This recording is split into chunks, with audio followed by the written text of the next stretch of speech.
Puji Tuhan, baik-baik, Luar biasa, Pak. sehat. Nah, hari ini kita mau bincang-bincang sedikit nih, Pak, mengenai isu-isu yang baru kita dengar belum lama ini, Pak, terutama kejadian hari Sabtu kemarin, Iya, di mana secara mendadak Hamas melakukan serangan kepada Israel, Pak, ya. Dan ini menyita perhatian begitu banyak orang. Dan kalau menurut Bapak sendiri, kira-kira prospek perdamaian Israel dan Palestina ini setelah pasca penyerangan ini bagaimana, Pak?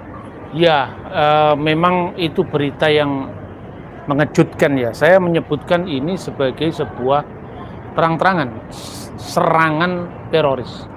Dan ini sesungguhnya tidak fair ya, karena apa? Hari Sabat itu kan hari di mana orang-orang Yahudi tidak boleh bekerja. Dan itu persis seperti yang pernah terjadi dengan Milhemet Yom Kippur. Pada saat perang Yom Kippur itu juga ketika orang Yahudi tidak siap untuk melakukan perbuatan apapun, apalagi perang. Maka ini bagi saya adalah bukan mewakili Palestina, karena ini akan merusak prospek perdamaian ke depan. Karena Hamas itu tidak mewakili Palestina, itu adalah suara garis keras ya terhadap semua penyelesaian konflik di Timur Tengah, secara khusus adalah Israel. Dan Hamas kan tidak mengakui eksistensi negara Israel, dan ini akan menyulitkan dalam perundingan. Saya kira itu, sehingga ya ini satu fenomena yang menurut saya memang cukup mengagetkan. Pertama, karena itu dilakukan pada hari Sabat, hari suci bagi umat Yahudi, tidak boleh bekerja. Kedua, korbannya adalah orang-orang sipil. Dan dalam hukum perang sejak zamannya Hugo Grotius tahun 1590-an, bahkan sebelum tahun-tahun itu, hukum perang kuno itu tidak boleh melakukan kekerasan terhadap sipil, wanita, dan seterusnya. Saya kira ini merusak prospek perdamaian. Hanya senjatanya itu dari mana? Itu yang kemudian Kongres Amerika Serikat itu minta itu supaya diteliti dari mana Hamas dapat senjata itu. Apapun reaksi negara-negara terhadap insiden yang kemarin itu, cepat terjadi gencatan senjata, termasuk PBB. Saya kira itu ya tidak adil. Artinya bahwa sebuah negara yang secara hukum internasional itu resmi diserang, dan yang melakukan itu adalah kelompok yang tidak mengatasnamakan sebuah negara, tapi itu adalah sebuah organisasi, bahkan banyak sepakat bahwa itu organisasi teroris yang melakukan itu. Dan ini akan merusak prospek perdamaian Israel Palestina, bahkan akan merugikan Palestina sendiri di meja perundingan. Itu saya kira. Ternyata memang lebih rumit daripada apa yang bisa lihat. Belum lagi kalau itu dikaitkan dengan misalnya isu-isu tentang agama dan sebagainya, lebih rumit lagi. Ya. Karena banyak sekali pihak-pihak tertentu atau oknum-oknum yang akan memainkan banyak isu-isu yang nggak bertanggung jawab ini. Nah, itulah yang kita prihatinkan sebetulnya. Ya. Nah, yang menggelitik juga, Pak, kita sebagai umat Kristiani ya, Pak, ya. Ini kan kita selalu dikaitkan dengan Israel, Pak. Apalagi kita juga seringkali diajarkan ya untuk mendoakan dan juga untuk memberikan dukungan kepada Israel. Padahal Israel ini kita tahu sendiri, Pak, mereka itu menolak Yesus, Pak. Bagaimana pendapat Bapak? Ya, pertama, Israel menolak Yesus ya, tidak semuanya saya kira. Kalau saya ditanya Israel menolak Yesus, ya itu kan sejarah ini belum berakhir. Kalau kita membaca dalam kitab suci, secara khusus keyakinan Kristen ya, Perjanjian Baru, pada akhirnya nanti semua yang ada di bumi, di atas bumi, ya, yang ada di bawah bumi itu akan mengaku Yesus Kristus adalah Adonai, adalah Lord, bagi kemuliaan Elohim, kemuliaan Allah Sang Bapa. Itu pada akhirnya. Tapi kan sejarah ini sekarang masih in process, belum berakhir. Ini bukan the end of history, tetapi sejarah yang sedang berlangsung. Itu kalau kita bicara tentang time-nya, kairosnya, belum waktunya. Kedua, penolakan orang Israel, Yahudi, terhadap Yesus itu karena ada faktor-faktor sejarah tertentu, tidak bisa dipangkas begitu saja. Misalnya ya, kita tahu bahwa sejarah gereja kuno itu orang yang menjadi pengikut Yesus itu kan ada dua kelompok. Yang pertama adalah kelompok Yehudim, artinya orang-orang Yahudi di Yerusalem dengan pusat dari gereja itu sendiri di Yerusalem dengan pimpinan Rasul Yakobus saudara Kristus. Dan kelompok kedua adalah kelompok yang ada di Antioquia. Maka untuk pertama kali murid-murid Yesus disebut Kristen itu di Antioquia, Kisah Rasul 11 ayat 26. Itu orang-orang Kristen dengan latar belakang non-Jewish, bukan Yahudi. Nah, budayanya tentu budaya Yahudi. Kalau dari sudut pandang agama Yahudi sendiri ya Judaism, sebetulnya tidak ada masalah karena mereka itu berlaku yang dikenal Sheva Misvot Bene Noah, 7 hukum dari keturunan Nuh.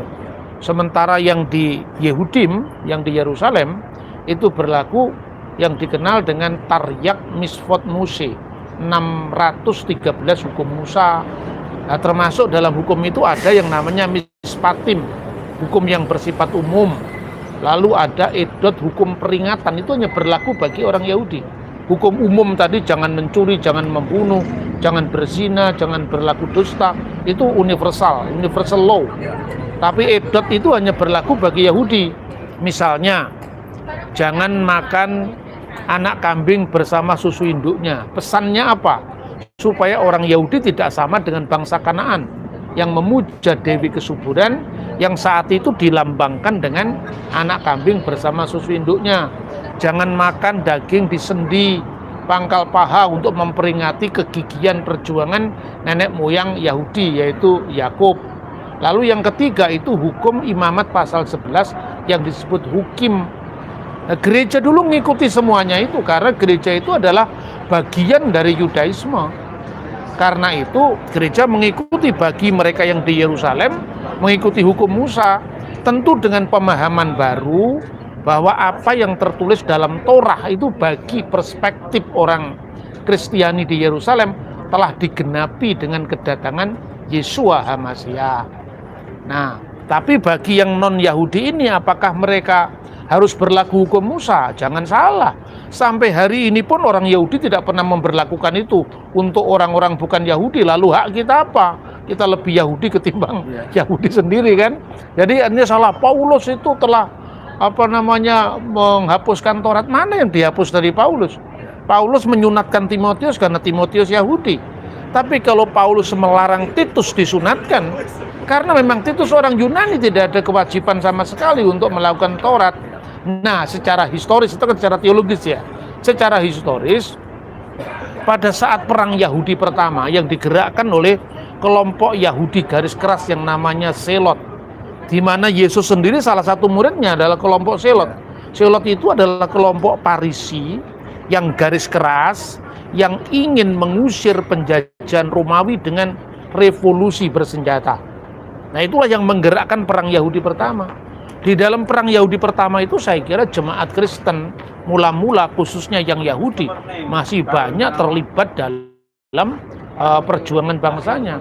Tapi ketika kemudian Bait Allah itu hancur tahun 70 Masehi, ya, Jenderal Titus meratakan Yerusalem menjadi reruntuhan, maka kemudian orang Kristen akhirnya mengalami hal yang sama yang dialami oleh saudara-saudara mereka Yahudi yang berlatar belakang Yahudi ini. Lalu muncul perang Yahudi kedua yang dipimpin oleh Simon Bar Kokhba. Inilah sejarahnya berubah ya. Simon Bar Kokhba itu oleh Rabi Akiba diakui sebagai Mesias Israel. Karena itu harapannya bahwa Mesias politik yang melawan Roma tadi selama 3 tahun dari tahun 132 sampai 135 mereka itu menang. Sampai menerbitkan mata uang dengan tulisan Lehorot Yerusalem demi pembebasan Yerusalem. Bahkan maketnya bait suci yang sudah dihancurkan akan dibangun kembali. tapi akhirnya juga runtuh lagi ketika Hadrianus mengalahkan Simon Bar Kokhba itu, dan nama Yerusalem malah dibuang, dihilangkan, diganti dengan Alia Capitolina yang dipersembahkan kepada dewa Jupiter. Lalu yang kedua, nama Israel dihapuskan, Medinat Yisrael, negara Israel, atau Eret Yisrael, tanah Israel, diganti dengan nama Syria Palestina, dengan menggabungkan provinsi Syria dan provinsi Yudea. Ini ada dalam catatan sejarah abad pertama. Nah, sejak saat itu nama Palestina menggantikan nama Israel. Karena apa? Penulis-penulis Roma dalam bahasa Latin seperti misalnya Cornelius Tacitus misalnya, atau penulis Yunani menyebutnya dengan Palestina. Nama Israel hilang. Itulah nama yang dikenal sampai Perang Dunia Pertama, di mana Palestina itu merupakan jajahan dari Turki.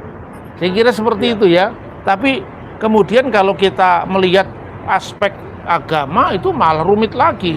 Karena misalnya ya, dalam Islam tidak dikenal nama Yerusalem. Baik dalam Quran maupun dalam hadis tidak dikenal. Yang dikenal nama Alia. Alia itu penyebutan pagan dari Alia Capitolina. Dan itu disebutkan dalam perjanjian Umar dengan penduduk Ilia. Maka dengan demikian, ya saya melihatnya dari aspek psikologi keagamaan orang Yahudi. Memang Yerusalem itu adalah segala-galanya bagi orang Yahudi. Lalu kita bagaimana orang Kristen menyikapi ini? Setelah perang Yahudi pertama itu, kebijakan ketiga yang dilakukan oleh Hadrianus apa? Orang-orang Yahudi, baik yang Yahudi Yudaism maupun yang percaya Yesua, itu tidak boleh tinggal di kota suci Yerusalem. Mereka harus keluar dari Yerusalem. Nah, sejak saat itu mulai terjadi salah menyalahkan. Termasuk sebelumnya sudah terbit yang namanya Birkat Daminim, berkat untuk orang-orang sesat, maksudnya orang-orang Nosrim, orang-orang Nasrani, pengikut Yesus dari Nazaret telah dikutuk di situ. Nah, sejak saat itu hubungan Yahudi dan Kristen itu tidak baik. Karena apa? Di satu pihak orang Yahudi tidak boleh tinggal di kota suci Yerusalem, termasuk Yahudi yang percaya Yesua ini. Tetapi orang-orang Kristen yang latar belakang bukan Yahudi boleh tinggal di Yerusalem. Karena itu pertimbangan politis lah. Kalau orang Kristen latar belakang non-Yahudi kan mereka nggak punya nasionalisme, dianggap kurang nasionalis dibanding Yahudi yang tinggal di Yerusalem. Lah, kenapa kita tetap mencintai Israel? Ya karena Yesus sendiri mengatakan bahwa keselamatan itu datang dari bangsa Yahudi. Soal orang Yahudi tidak menerima Yesus atau belum menerima Yesus, saya bilang tadi, sejarah belum berakhir. Ya sejarah masih dalam proses penggenapan. Itu saya kira. Ya, menarik sekali ya Pak. Sebenarnya Pak, kalau Bapak boleh jelaskan sedikit, apa sih sebenarnya alasan mereka, keberatan mereka untuk menerima Yesus sebagai Mesias, Pak, bangsa Yahudi? Salah satunya itu tadi, karena Yesus berkata, kerajaanku bukan dari dunia ini. Bukan Mesias seperti itu yang mereka harapkan. Mesias yang diharapkan orang Yahudi di abad pertama itu adalah Mesias politik, Mesias patriotik yang bisa membebaskan bangsa Israel dari penindasan Roma. Makanya Rabi Akiba lebih memilih Simon Bar Kokhba sebagai Mesias ketimbang Yesua HaMasiah, ketimbang Yesus Kristus. Jadi artinya gini loh, sekarang ini kan musimnya debat-debat agama. Menurut saya itu debat itu apapun bentuknya, apalagi kalau polemik-polemik yang sekedar merendahkan orang lain, itu tidak membawa kita kepada kebenaran, tapi membawa kita pada pembenaran. Karena itu ujung-ujungnya kalah dan menang. Maka bagi saya yang lebih penting adalah mari kita buka data sejarah. Kekristenan dianggap misalnya membajak Taurat Yahudi itu hanya orang yang tidak tahu sejarah. Yosefus sendiri mengatakan bahwa abad pertama Yahudi itu tidak tunggal. Ada kelompok Saduki yang punah bersama dengan runtuhnya Bait Suci. Ada kelompok Parisi. Nah, dalam Parisi itu ada kelompok yang disebut Selok tadi. Lalu ada kelompok Esseni yang juga punah setelah pemukiman mereka di Wadi Qumran itu dihancurkan Roma sekitar tahun 67 Masehi.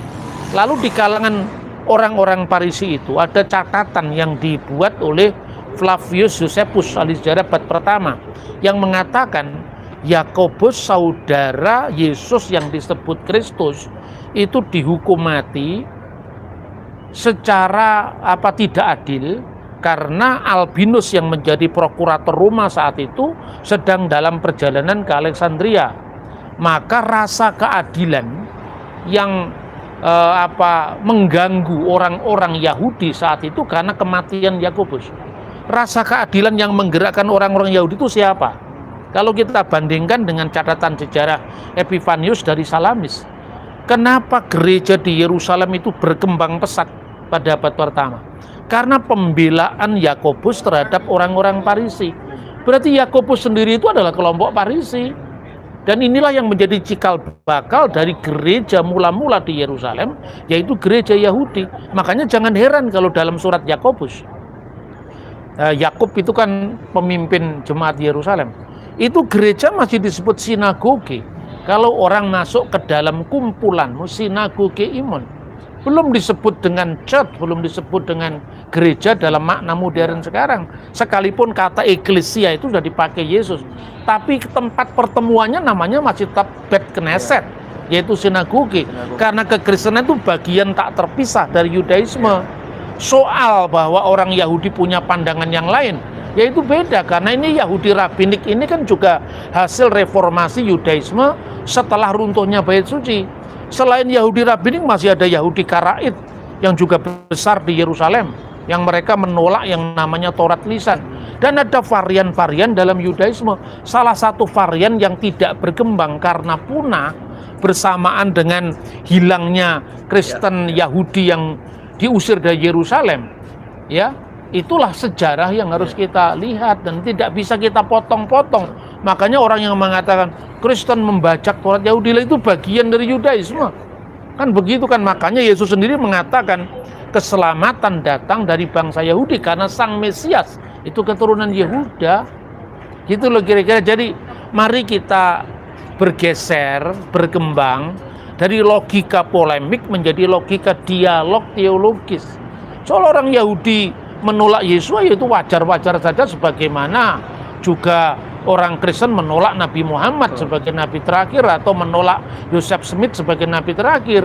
Begitu juga sebagaimana orang Islam yang berbeda tentang Yesua, itu wajar-wajar saja. Tapi sejarah adalah sejarah, terlepas daripada tafsiran teologis apapun, saya kira itu. Nah ini Pak, dari belakangan ini kan ada sebuah hukum ya Pak, yang memisahkan antara agama Yahudi dengan Zionisme Pak. Nah sehingga banyaklah yang sekte-sekte Yahudi itu sendiri yang menolak negara Israel modern Pak. Nah ini bagaimana tanggapan Bapak? Ya, itu fenomena yang menarik ya. Itu ada kelompok yang namanya kelompok Yahudi yang menolak negara Israel. Kelompok ini sebetulnya jumlahnya tidak banyak, hanya sekitar 5 juta di seluruh dunia. Nah, ada sesuatu yang tidak enak yang saya sampaikan ya. Mereka ini oleh orang-orang Yahudi yang lain disebut kelompok penguin. Kenapa kelompok penguin? Karena pakaian-pakaian mereka itu memakai ya mirip penguin. Dan mereka tidak bayar pajak di negara Israel. Karena apa? Mereka ini kelompok-kelompok yang hanya belajar Taurat di Yeshiva. Mereka hanya berdoa.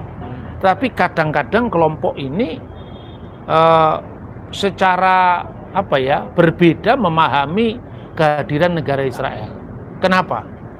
Karena sebetulnya sejak orang Yahudi itu terdiaspora di seluruh dunia, dan puncaknya itu permenungan para rabi di abad pertengahan, bahwa mereka kira-kira mengatakan begini: segala upaya untuk menghidupkan kembali cita-cita munculnya negara Israel tanpa bantuan Tuhan lewat Mesiasnya itu adalah bentuk kesombongan. Lalu dikutiplah Mazmur 127 itu, sia-sialah orang membangun rumah kalau bukan karena Tuhan. Maka kelompok ini disebut Natura Karta. Jadi kelompok penjaga kota itu dari Mazmur itu. Nah kelompok ini kadang-kadang memang kebanyakan dari ultra ortodok. Bagaimana kita bisa mengakui negara Israel sementara negara Israel itu tidak didirikan oleh Sang Mesias? tapi didirikan oleh kelompok yang namanya Zionis. Nah, bagaimana? Berarti tidak memenuhi harapan para rabi, padahal harapan para rabi itu sebetulnya juga merupakan produk sejarah yang panjang karena kegagalan demi kegagalan tadi. Makanya setiap kali ada konflik Israel Palestina, kadang-kadang kelompok ini nyebrang ke kelompok yang bukan Israel. Tapi mereka menikmati fasilitas di negara Israel. Bahkan orang-orang Yahudi dari kelompok lain ini marah. Kita yang disuruh bayar pajak, mereka yang menikmati, tapi mereka tidak loyal pada negara Israel. Kenapa mereka menolak itu? Karena negara Israel, sekali lagi, tidak didirikan oleh Mesias. Mengapa? Karena abad pertama, orang-orang Yahudi dari kelompok-kelompok yang religius itu kan menentang Yesus. Lah Yesus itu kan dianggap tidak memenuhi harapan. Nah, sementara ketika kemudian negara Israel benar-benar berdiri karena perjuangan nasionalisme modern, dan itu juga jujur, kebanyakan juga di backup negara-negara barat yang mayoritas Kristen, gitu loh. Jadi itu kesulitan teologis di kalangan orang Yahudi tertentu. Karena negara yang ada sekarang ini kan ciptaan modern, bukan dihadirkan oleh Sang Mesias. Sementara kalau mereka memandang Yesus itu adalah Mesias seperti orang Kristen, mereka menolak. Ini kan Mesias rohani, yang kami harapkan adalah Mesias politik yang mendatangkan kemerdekaan bagi Israel. Lah sementara negara Israel sudah ada. Lalu Mesias apalagi yang mereka tunggu, kira-kira seperti itu. Tapi jujur saya tidak mau masuk ke dalam soal polemik, tapi saya hanya bicara sejarahnya, motif dibalik penolakan mereka terhadap negara Israel modern. Sama seperti kalau di abad pertama ada banyak paham tentang Mesias dan mereka sebagian juga menolak kehadiran Yeshua HaMashiach. Itu kira-kira. Jelas Pak ya, kenapa ada terjadi perbedaan kelompok ini ya Pak ya. Kelompok-kelompok Yahudi sendiri. Dan satu lagi Pak, mungkin yang terakhir Pak, menurut Pak Bambang nih, bagaimana seharusnya pemerintah Indonesia itu bersikap terhadap konflik Palestina Israel ini Pak?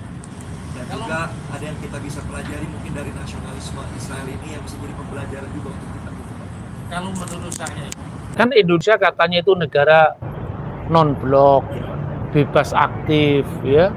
Artinya kalau kita mau menjadi pendamai antara Israel Palestina, kita harus bergaul dengan dua-duanya. Jangan hanya karena informasi sepihak dari Palestina, kita terima mentah-mentah langsung kita memusuhi Israel. Ya, saya kira itu kemudian yang penting untuk kita lakukan. Kalau kita membela kemerdekaan Palestina itu tidak diwakili oleh Hamas. Karena Hamas itu adalah suara garis keras dari Palestina terhadap penyelesaian konflik Israel, tidak melalui jalur dialog, tidak melalui jalur dua negara dalam koeksistensi damai. Padahal kalau kita lihat sejarahnya ya, sebetulnya kan kenapa itu Badai Al-Aqsa itu melakukan penyerangan tiba-tiba terhadap Israel. Itu karena pembalasan. Selama ini mereka telah memberlakukan ketidakadilan terhadap orang Palestina, secara khusus adalah mereka melakukan penganiayaan atau apalah terhadap orang-orang di Masjid Al-Aqsa. Itu harus di cross check dong. Artinya ini suara kelompok pro Hamas, tapi tolong juga dengarkan suara Israel. Mungkin kalau di Indonesia kita bisa baca Fakta Israel dari Ibu Monik, itu kan banyak memberi informasi tentang suara Israel harus fair dong. Saya kira itu. Jadi kita tidak bisa mendengar satu pihak. Kita mau jadi juru damai kok kita hanya mendengarkan satu pihak. Itu yang pertama. Terus kedua, kita juga harus melihat bagaimana trik-trik kelompok militan itu. Kadang-kadang beberapa orang masuk di antara kerumunan jemaah di masjid. Lah tugasnya keamanan Israel, polisi atau tentara itu kan menangkap orang-orang militan ini yang bergabung di antara para jemaah.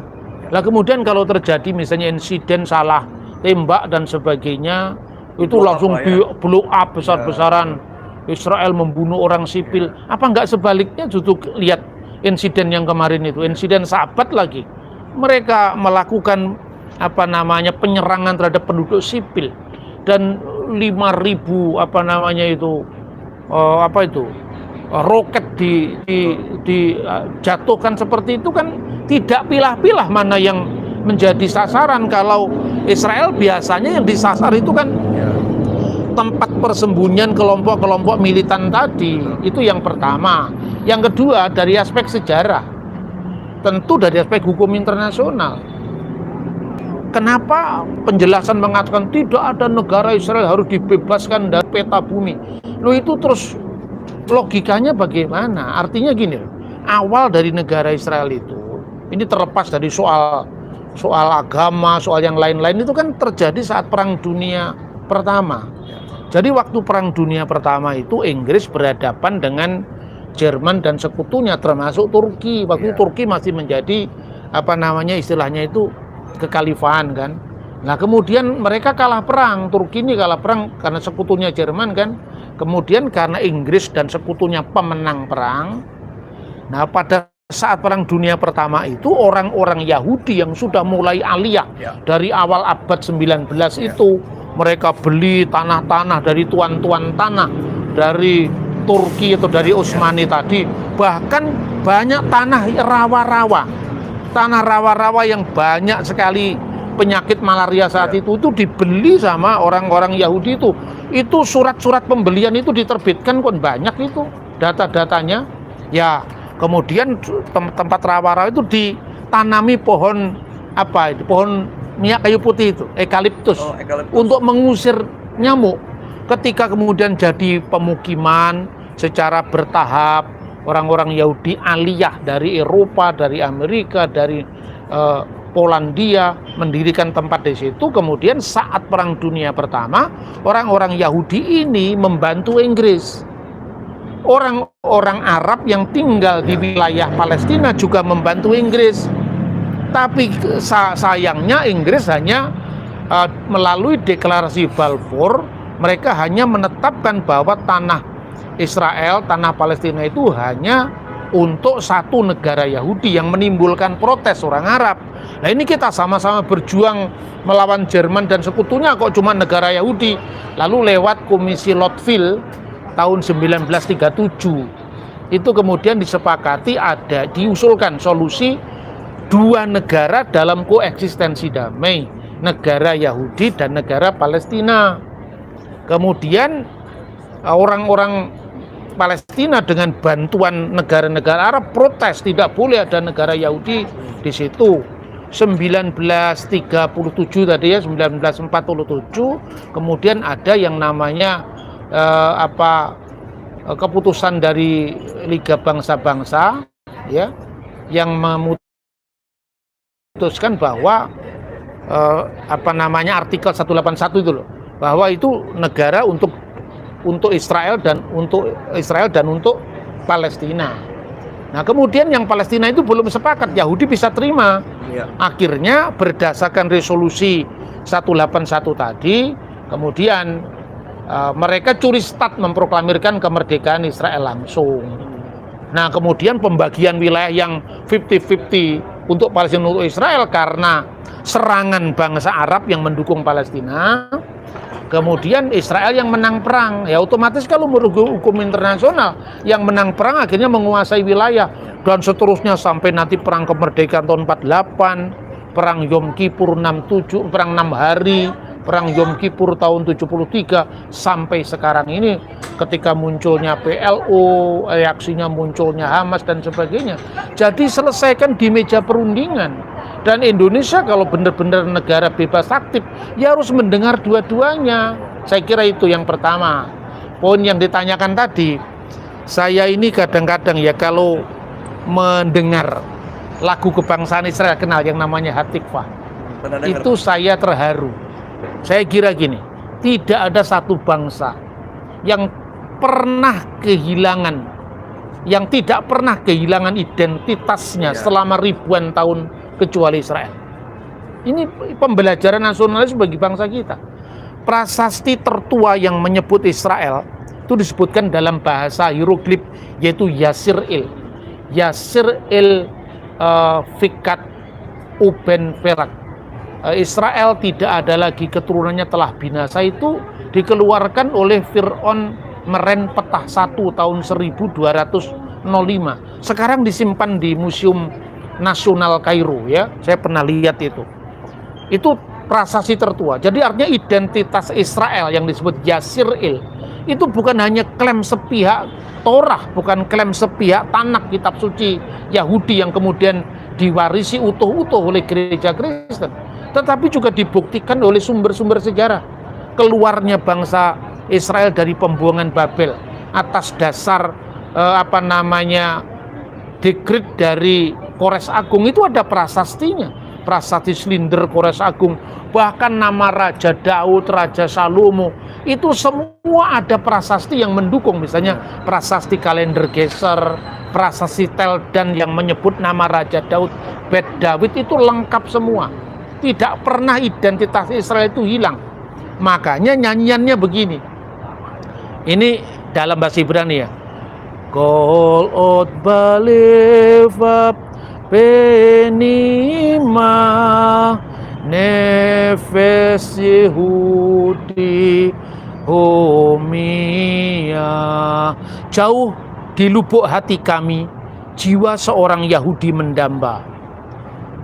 Ulfaate misra kadima ayin lesion Sofia, dan sampai ke ufuk timur mata kami tetap melihat Sion. Bayangkan, mereka dari segala penjuru selalu melihat kepada Sion.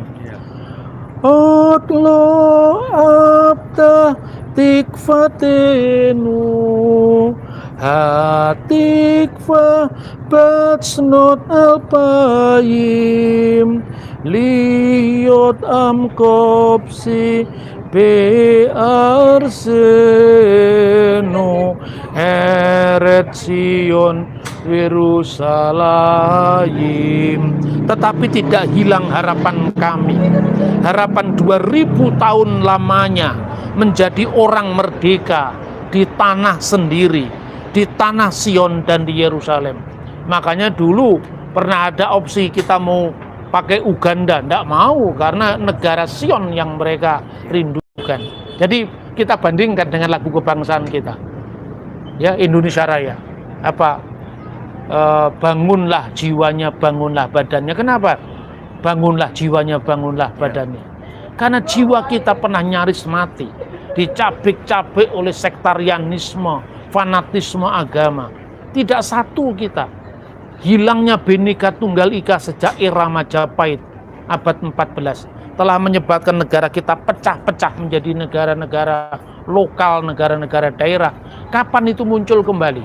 Penemuan buku negara Kertagama yang mengingatkan wilayah Indonesia yang begitu luas. Lalu muncul Budi Utomo yang sebagai cikal bakal kebangkitan nasional, sampai Sumpah Pemuda kita mengatakan satu tanah air, satu bangsa, satu bahasa, yaitu Indonesia. Baru muncul proklamasi 17 Agustus. Kesimpulannya apa? Indonesia tidak pernah kehilangan tanah air. Mereka tetap punya wilayah dari Sabang sampai Merauke. Tapi kita, Indonesia, pernah nyaris kehilangan identitas kita sebagai bangsa. Makanya hati-hati, ini menjelang tahun politik. Saudara-saudaraku, teman-temanku, semua sahabatku, jangan kita mau dipecah-pecah karena agama. Jangan mau kita dipecah-pecah karena sekte-sekte yang berbeda-beda. Mereka tidak berhutang apapun, tidak menyumbangkan apapun terhadap Indonesia. Tapi dengan air mata para patriot kita, dengan darah kita berjuang untuk negara kita. Masa kita mau dicabik-cabik oleh ideologi transnasional yang tidak punya andil, tidak punya sumbangan, tidak punya kontribusi untuk Indonesia merdeka. Kita nyaris kehilangan keindonesiaan kita, kita nyaris kehilangan kita nyaris kehilangan identitas kita sebagai bangsa. Tapi kita tidak pernah kehilangan tanah air. Beda dengan Israel. Dia kehilangan tanah air berkali-kali. Ketika ditawan ke Babel, ketika Asyur, ya, ketika perpecahan dua kerajaan, muncul kembali kerajaan Hasmonaim Makabe. Hanya bertahan sampai tahun 60-an sebelum Masehi. Setelah itu dijajah kembali oleh Roma. Dari Roma kemudian mereka mengalami diaspora tahun 70, tahun 135, baru kembali tahun 1948. Mereka nyaris kehilangan, mereka pernah kehilangan negara mereka, tanah air mereka. Tapi selama ribuan tahun mereka tidak pernah kehilangan identitas mereka. Saya orang Israel. Makanya 2000 tahun dari ufuk timur mereka merindukan Sion. Setiap Paskah, ini terlepas daripada orang Yahudi tidak terima Yesus, itu urusan lain. Itu urusan privat mereka, jangan kita urus itu. Tapi sebagai satu bangsa, melihat sejarah unik yang tercatat dalam Alkitab, siapa yang tidak tergetar dengan itu? Itu alasan orang Kristen kenapa tetap mencintai Israel. Sekalipun kita juga bisa membedakan kelompok-kelompok politik yang berlaku tidak adil terhadap orang Palestina. Begitu juga kita berjuang untuk Palestina dalam koeksistensi damai. Tetapi kita tidak pernah berjuang untuk kelompok-kelompok fanatik sektarian yang mau menghapus sebuah negara yang sudah dapat pengakuan secara hukum internasional. Mereka pernah kehilangan tanah air, tapi tidak pernah kehilangan identitas sebagai orang Israel. Mereka rindu Yerusalem, rindu Sion. Setiap Paskah, misalnya ini Paskah tahun 150 Masehi, Lisana Haba'ah Yerusalem, tahun depan di Yerusalem. Tahun depan tiba 136, mereka masih tinggal di Babel, mereka masih tinggal di Irak, mereka tinggal di Mesir. Tahun depannya lagi Lisana Haba'ah Yerusalem. Doa ini bergema 2000 tahun. Dan Adonai Elohim, Elohi Israel, Avenu Sebasemayim, Bapa yang di surga, mendengar suara ini. Dan saya kira suara yang sama yang dulu menolong bangsa yang tertindas akan kembali untuk menolong umatnya. Semoga ini bisa membangun hubungan relasi yang baik, baik terhadap Palestina maupun terhadap Israel. Tapi bukan Palestina yang garis keras, yang fanatik, yang menjual agama, tapi Palestina yang mau duduk berunding dengan negara Israel dalam koeksistensi damai. Kita juga tidak mendukung negara Israel garis keras, ya, yang menghalalkan segala cara demi karena klaim mereka sebagai umat perjanjian. Kita pun meyakini itu. Tapi Abraham pun ketika istrinya mati, dia beli tanah untuk istrinya, meskipun dia punya hak untuk itu, ya kan? Saya kira itu yang bisa kita pelajari dari kasus serangan Sabat kemarin itu. Terima kasih Pak Bambang. Waduh, ini menarik sekali Pak ya. Jadi pikiran kita, pemahaman kita, sehingga kita nggak hanya membela satu sisi Pak ya. Dan juga kita harus lihat apakah latar belakang ada oknum-oknum tertentu yang berusaha untuk memecah belah ya Pak ya. Maka di seluruh dunia pun saya percaya oknum-oknum ini bergerak masif, nggak cuma ada di Israel dan termasuk di negara kita. Oke, kalau gitu Pak Bambang, terima kasih. Biarlah semua daripada kita mendapatkan sesuatu yang bermanfaat dari diskusi hari ini. Izinkanlah saya menutup ini dengan minum kopi. Shalom. Shalom. Berapa lama? Setengah lebih 40 menit lagi.